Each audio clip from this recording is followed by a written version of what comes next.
আসসালামু আলাইকুম। আজকে রান্না করে দেখাবো ট্র্যাডিশনাল ডিম ভুনা। আর এই ট্র্যাডিশনাল ডিম ভুনা করার জন্য কি কি লাগছে চলেন দেখে নেওয়া যাক। আমি এখানে 7টা ডিম নিয়ে নিয়েছি। একটা চুলোর মধ্যে একটা পাতিল বসিয়ে দিয়েছি আর এখানে তেল দিয়ে দিয়েছি, সামান্য লবণ হলুদ গুঁড়া তেলের মধ্যে দিয়ে দিয়েছি। এখন ডিমগুলোকে আমি দিয়ে দিলাম। লবণ হলুদ তেলের মধ্যে দিয়ে দিলে ডিমের কালারটা সুন্দর আসে। তারপরে আমি ডিমগুলোকে ভালোভাবে ভেজে নিলাম লাল করে। এখন আমি ডিমগুলো থেকে অতিরিক্ত তেলটাকে ঝরিয়ে ডিমগুলোকে তুলে নিলাম। আর আমি আগে থেকে ছোট আলুগুলোকে এভাবে সিদ্ধ করে রেখেছিলাম। আমি আলুগুলোকে ভেজে নিব। আর এরকম ছোট ছোট আলুগুলোকে গোটা গোটা সিদ্ধ করে রান্না করে খেলে এটা অনেক বেশি ভালো লাগে। যারা এটা খেয়েছেন তারা তো অবশ্যই জানবেন। আমার আলুগুলো ভাজা শেষ হয়ে গেলে আমি তুলে নিলাম। তারপর আমি অতিরিক্ত তেলটার মধ্যে পেঁয়াজ কুচি দিয়ে দিলাম। পেঁয়াজটাকে আমি লাল করে ভেজে নেব। যখন পেঁয়াজটা লাল হয়ে আসবে তখন এখানে লবণ দিয়ে দিব।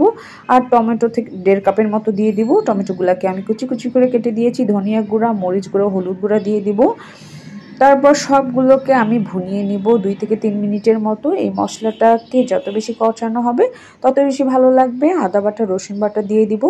তারপর এখানে আমি ভেজে রাখা আলুগুলোকে দিয়ে দিব। মশলার সঙ্গে আলুগুলোকে আমি 5 মিনিটের মতো কষিয়ে নিব। তারপর এখানে পানি দিয়ে দিব আর ভেজে রাখা ডিমগুলোকে দিয়ে দিব। তারপরে আমি ঢাকনা দিয়ে ঢেকে দিব যাতে মশলাগুলো আলু এবং ডিমের ভিতরে ঢুকে যায়। এভাবে আমি 10 মিনিটের মতো রান্না করব যতক্ষণ না বয়েল আসছে। তারপরে ঢাকনাটা তুলে নিয়ে ভাজা জিরা গুঁড়া দিয়ে দিব আর গরম মশলা দিয়ে দিব। আস্ত কাঁচামরিচ কয়েকটা দিয়ে দিব। এভাবে বয়েল আসা পর্যন্ত ঢাকনা ঢেকে দিব। তারপর 5 মিনিট পর ঢাকনাটা তুলে ফেলে আমি হালকা নেড়েচেড়ে দিয়ে এটাকে মিডিয়াম হিটে 10 মিনিটের জন্য জাল করব।